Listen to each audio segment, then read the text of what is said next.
स्वागत है आप सभी का फिर से एक नई वीडियो में। दोस्तों आज की वीडियो में हम बात करेंगे 7वें चरण शिक्षक भर्ती के ऊपर। और 7वें चरण शिक्षक भर्ती का इंतजार लाखों अभ्यर्थी कर रहे हैं और उन तमाम लोगों के दिमाग में दिन रात यही चलते रहता है, क्योंकि वो जो है पीड़ित हैं अपने इकोनॉमिकल कंडीशन से, अपने सामाजिक कंडीशन से, या जो भी कहिए अपनी बड़ी बड़ी डिग्रियां लेके वो लोग रात दिन यही सोचते हैं कि उनकी जॉब कब लगेगी, उनकी बहाली कब आएगी, उनकी नियमावली कब आएगी। और ऐसे में अगर उनका सपोर्ट कोई सत्ता पक्ष के लोग या विपक्ष के लोग करते हैं और कुछ भी बोलते हैं तो उनकी बातों में वो आ जाते हैं और उन्हें लगता है कि अब मेरा काम बन जाएगा, क्योंकि ये बड़े बड़े लोग जो है उनका सपोर्ट कर रहे हैं, उनके पक्ष में हैं, उनके फेवर में हैं। और इसी कड़ी में आपने देखा होगा कि ये शीतकालीन सत्र जब स्टार्ट हुई थी तो इस शीतकालीन सत्र के स्टार्ट होने से पहले जो अभी विपक्षी दल है यानी कि बीजेपी, और बीजेपी के नेता, प्रतिपक्ष के नेता हों, संजय जायसवाल हों या विजय कुमार सिन्हा हों, इनके द्वारा स्पष्ट रूप से कहा गया था कि आप तमाम शिक्षक अभ्यर्थियों की बात को प्रमुखता से सदन में उठाया जाएगा और सदन चलने नहीं दिया जाएगा। और भलाई इसी में है सरकार की कि शिक्षकों की बात को मानते हुए शिक्षक अभ्यर्थियों की नियमावली जारी की जाए, उनका विज्ञप्ति जारी की जाए। लेकिन हुआ क्या?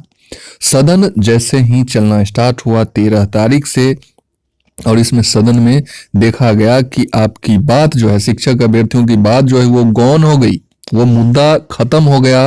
और इन विपक्षी दल पर, जिन पर शिक्षक अभ्यर्थी भरोसा कर रहे थे कि इनकी बातों को प्रमुखता से उठाया जाएगा, वो बात जो है शराब में, जहरीली शराब में, दारू वाली बात में तब्दील हो गई और पूरे सदन जो है सो इसी पर चर्चा होती रही। तो खैर हम किस पर विश्वास करेंगे? और सरकार तो अब देख ही रहे हैं, जो सरकार है महागठबंधन की, वो तो कुछ बोलने से ही घबरा रही है, कतरा रही है, डर रही है, क्या कर रही है कुछ पता नहीं है। और छोटी मोटी बातें बोल दी जाती है टालने के लिए कि आपकी बहाली आ रही है, तैयारियां चल रही है, लाखों बहालियां हैं, महीनों लगेंगे, ये सारी बातें, चाहे वो मंत्री जी हो, चाहे विभाग के लोग हो, सारे लोग एक ही बोलते हैं। लगता है कि सारे लोगों को कुछ ना कुछ सिखा दिया गया है। अब इसी कड़ी में देखिए विधानसभा सत्र जो चला, शीतकालीन सत्र, उसमें जो आज पेपर में जो निकल के आया है, 678 प्रश्न जो है स्वीकृत हुए हैं, जिसमें से 548 के जवाब आ गए हैं और 55 जवाब ही पढ़े जा सके। 548 प्रश्नों के जवाब जो प्रश्न पूछे गए सदन में, उसमें से 548 के जवाब आ चुके हैं, ठीक है, जिसमें से 55 जवाब ही अभी रीडिंग हो पाए हैं और शेष जो लगभग कह सकते हैं कि 500 के करीब जवाब अभी भी पढ़ने के लिए बचे हुए हैं। तो खैर इसमें जो प्रश्न सत्र जो चला था उसमें शिक्षक बहाली के ऊपर भी दो चार जो विधायक हैं वो प्रश्न उठाए हैं।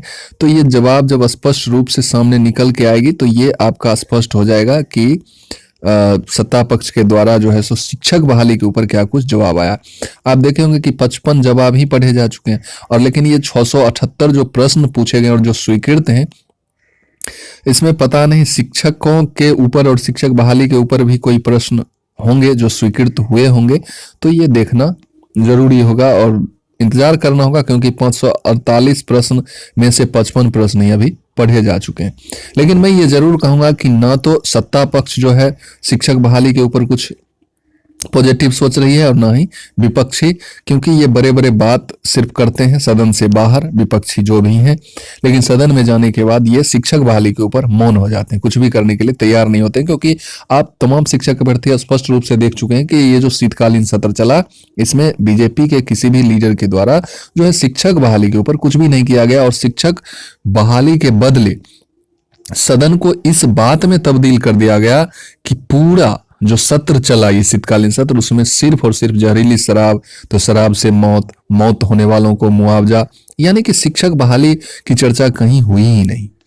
तो ये सारी खामियां जो देखने को मिली शीतकालीन सत्र में, और अभ्यर्थियों के द्वारा तो किया ही जा रहा है, क्योंकि अभ्यर्थियों को बहाली चाहिए, अभ्यर्थियों को नौकरी चाहिए, तो इनको तो अपनी प्रयास जारी रखनी होगी।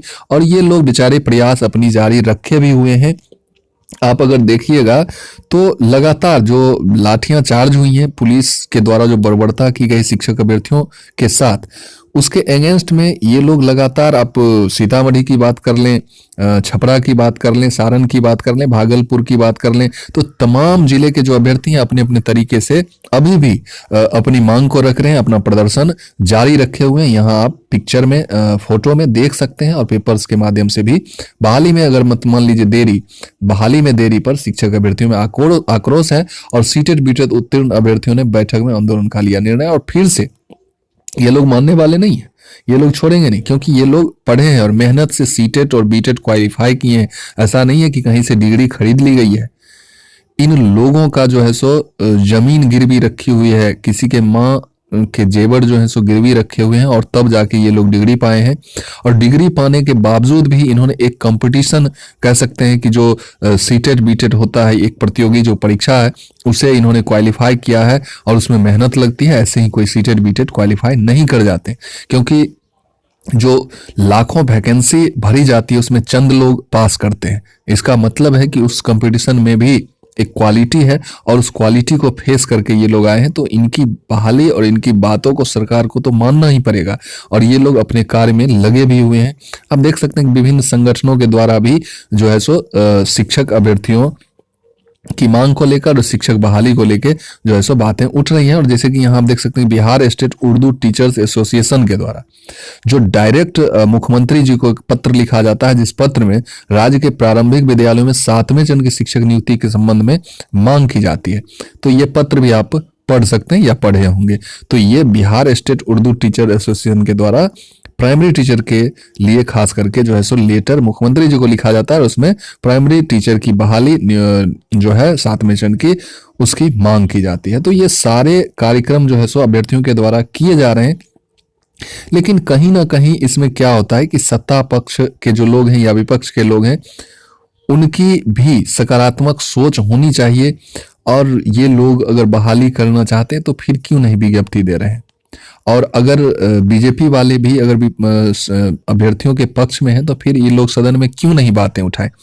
क्या ऐसा कारण हो गया कि शिक्षक अभ्यर्थियों की बात गौन हो गई और ये कहां से बीच में ये शराब वाला मामला टपक गया और शराब पर ही पूरे सत्र छाए रहे और शराब पर ही बातें होती रह गई और शिक्षक अभ्यर्थियों की बात कहीं देखने और सुनने को नहीं मिली। तो एक बात तो स्पष्ट होता है कि ना तो जो सत्ता पक्ष के लोग हैं वो चाह रहे हैं कि लोग शिक्षित हो बिहार के, और विपक्षी तो आप देख ही रहे हैं, विपक्षी तो कुछ करना ही नहीं चाह रही। तो दोनों या जो भी मैं कह सकता हूं कि जो भी लोग मतलब पॉलिटिक्स कर रहे हैं, पॉलिटिकल जो भी लोग, वे सारे लोग चाहते हैं कि उनकी जो जनता है, उनके जो आम आवाम है, वे सारे लोग पढ़ाई से, एजुकेशन से दूर दूर तक उनका रिलेशन नहीं रहे, ताकि उनको जातिवाद के नाम पे, क्षेत्रवाद के नाम पर उन्हें वोट मिलता रहे। ये चीजें नहीं होनी चाहिए, क्योंकि इस सदन से स्पष्ट हो चुका है कि ना तो बीजेपी बहाली लाना चाहती है और ना ही सत्ता पक्ष के लोग बहाली जो अभी महागठबंधन में है। क्योंकि अगर इन्हें बहाली लानी होती तो ये जरूर इस बात को प्रमुखता से उठाते और ये मुद्दा सदन में छा गया होता। लेकिन शीतकालीन सत्र भी समाप्त हो गई और इसमें कुछ भी बात जो है सो अभ्यर्थियों के लिए नहीं चली और छोटे मोटे जो विधायक हैं उन्होंने अपनी बात उठाई है। तो उस प्रश्न का जवाब क्या कुछ आता है ये थोड़ा वेट करना होगा। लेकिन अगर शिक्षक बहाली का इंतजार आप कर रहे हैं तो मैं बता दूं कि शिक्षक बहाली के लिए आपको अब खुद जो है अपनी लड़ाई लड़नी होगी। आपके पक्ष में, आपके फेवर में कोई भी नहीं है सिवाय मीडिया को छोड़ के।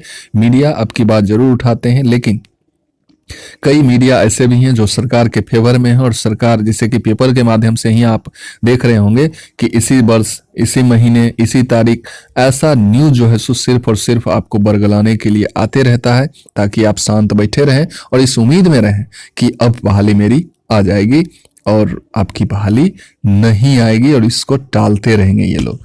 तो इसलिए इसको अपनी आवाज बनाइए और अपनी आवाज को खुद उठाइए, खुद लड़िए, क्योंकि आपको बहाली लेनी है, आपको जॉब लेनी है, तो आपको खुद लड़नी होगी। आई होप मैं इस वीडियो के माध्यम से बहुत कुछ आपको समझा पाया होगा। तो इस वीडियो को हम यहीं समाप्त करते हैं, फिर मिलते हैं किसी नए वीडियो में नई एनर्जी के साथ। तब तक के लिए जय हिंद, वंदे मातरम।